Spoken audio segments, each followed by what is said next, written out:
Shalom sahabat Bapak Ibu yang terkasih dalam Tuhan kita Yesus Kristus.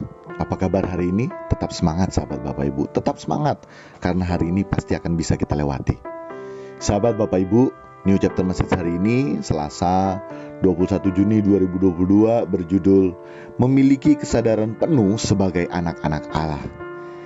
Yang menjadi ayat Alkitab perenungan kita sepanjang hari ini dalam 1 Petrus 2 ayat yang ke-10, demikian firman Tuhan.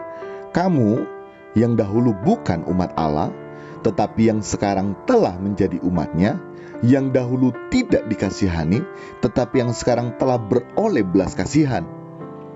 Sahabat Bapak Ibu, kita ini harus memiliki kesadaran penuh bahwa kita adalah anak-anak Allah.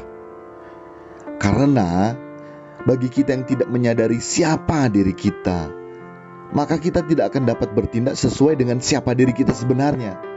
Tangkap ya sahabat Bapak Ibu, kita ini merupakan anak-anak Allah yang telah layak memanggil Allah dengan sebutan Bapa.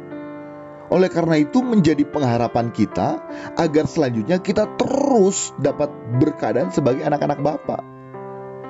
Sehingga orientasi kita saat menggelar hidup di kesementaran ini hanyalah bagaimana dapat berkenan di hadapan Bapa.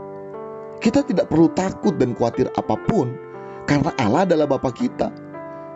Kita seharusnya takut dan khawatir apabila kita tidak dapat menjadi seperti apa yang Bapa kehendaki bagi kita. Sehingga yang lain-lainnya sebetulnya kita tidak perlu takuti dan khawatir, tapi kita harus bertanggung jawab dalam menggelar hidup di kesementaran ini.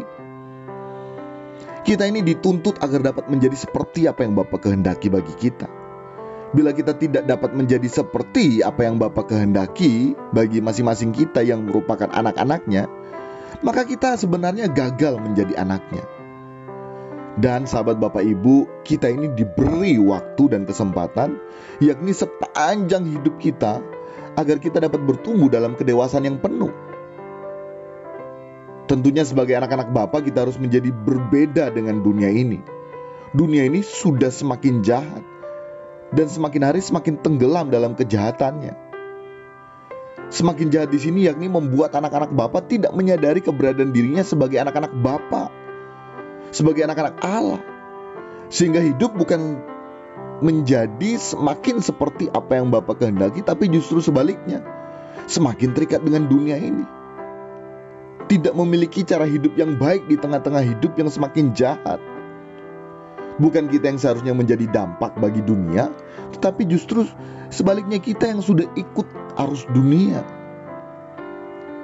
Nah, ini menjadi perjuangan berat bagi kita yang hidup di tengah-tengah dunia yang semakin jahat. Tetapi sahabat Bapak Ibu, bila kita terus menyadari keberadaan diri kita sebagai anak-anak Bapa, maka percayalah Bapa akan menggarap kita agar dapat menjadi seperti apa yang Bapa kehendaki bagi kita. Perlu kita menyadari bahwa Roh Kudus sudah dimateraikan dalam diri kita, dan Roh Kudus akan membantu kita. Saat kita percaya Yesus adalah Tuhan, Roh Kudus dimateraikan dalam diri kita. Untuk itu mari kita terus memiliki kesadaran yang penuh sebagai anak-anak Allah, yang bukan hanya dapat layak memanggil Allah dengan sebutan Bapa, tetapi kita terus berjuang agar dapat menjadi seperti apa yang Bapa kehendaki bagi kita masing-masing. Mari kita berjuang sahabat Bapak Ibu, agar kita tidak gagal menjadi anak-anak Bapa. Sehingga saat kita menghadap Bapa nanti, Bapa membuka tangan dan menerima kita sebagai anak-anaknya. Demikian Chapter Message hari ini, kiranya memberkati kita sekalian. Salam berkemas pulang, salam serupa dengan Yesus. Tuhan Yesus memberkati.